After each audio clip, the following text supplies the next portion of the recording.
আসসালামু আলাইকুম ভিউয়ার্স, আজকে আপনাদেরকে দেখাবো চিংড়ি পোলাওয়ের রেসিপি।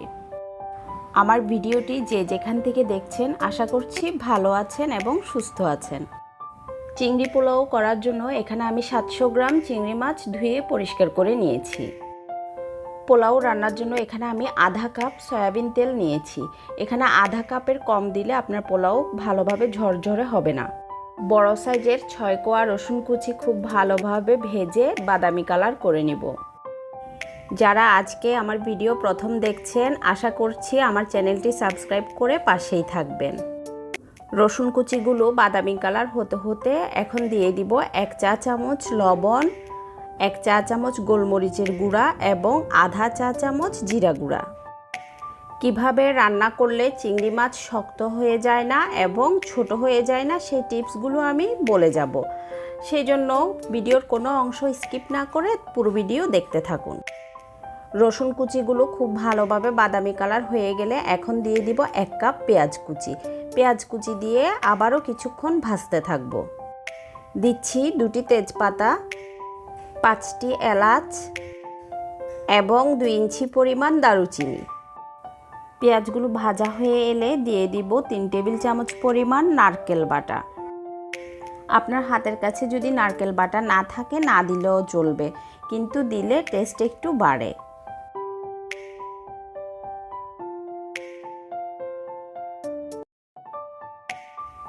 এখন দিব 3 টেবিল চামচ টক দই।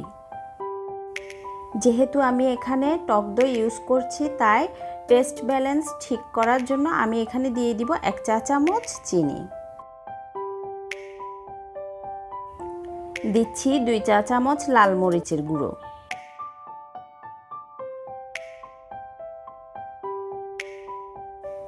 এবার সবগুলো মশলা খুব ভালোভাবে মিশিয়ে সামান্য একটু পানি দিয়ে মশলাগুলো আমি কষিয়ে নিব।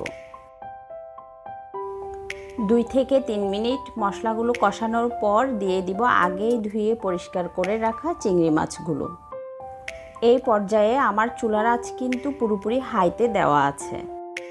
চিংড়ি মাছগুলো রান্নার সময় 20 থেকে 25 সেকেন্ডের মতো হাই হিটে রান্না করতে হবে, তাহলে আর আপনার চিংড়ি মাছগুলো শক্ত হয়ে যাবে না এবং গুটিয়ে ছোট হয়ে যাবে না।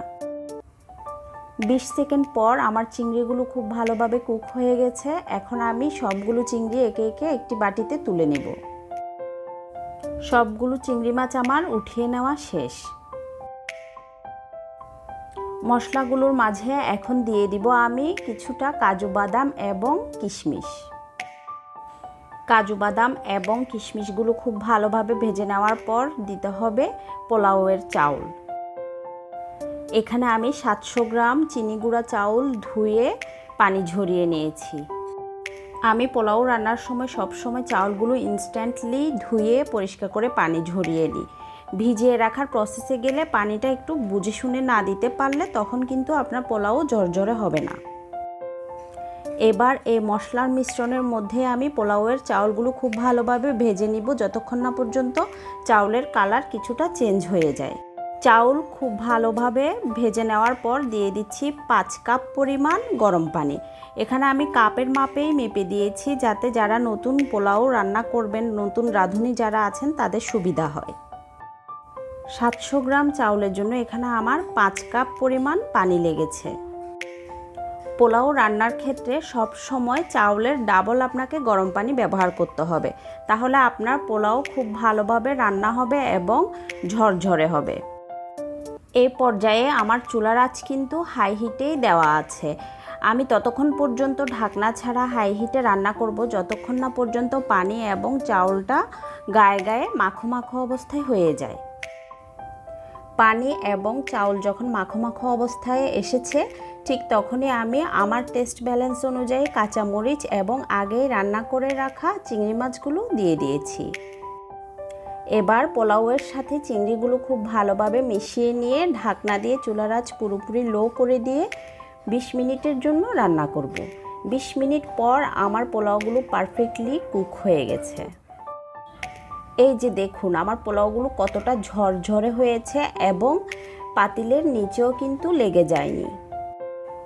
পোলাওতে যদি আপনি পানির পরিমাণ পারফেক্টভাবে দিতে পারেন তাহলে পোলাও সবসময় আপনার ঝরঝরে হবে। পোলাওতে গরম পানি অ্যাড করার সময় এখানে আমি আরও 1.5 চা চামচ পরিমাণ লবণ ব্যবহার করেছিলাম, সেটা ভিডিওতে স্কিপ হয়ে গিয়েছে বলে দুঃখিত। এবার পোলাওগুলো আমি একটি সার্ভিং ডিশে সার্ভ করে দেখাবো। এই মজাদার চিংড়ি পোলাওয়ের রেসিপি আপনারাও ট্রাই করে দেখবেন এবং আমাকে কমেন্ট করে জানাবেন খেতে কেমন হয়েছিল। আবারও দেখা হবে কোনো নতুন ভিডিওতে। আল্লাহ হাফেজ।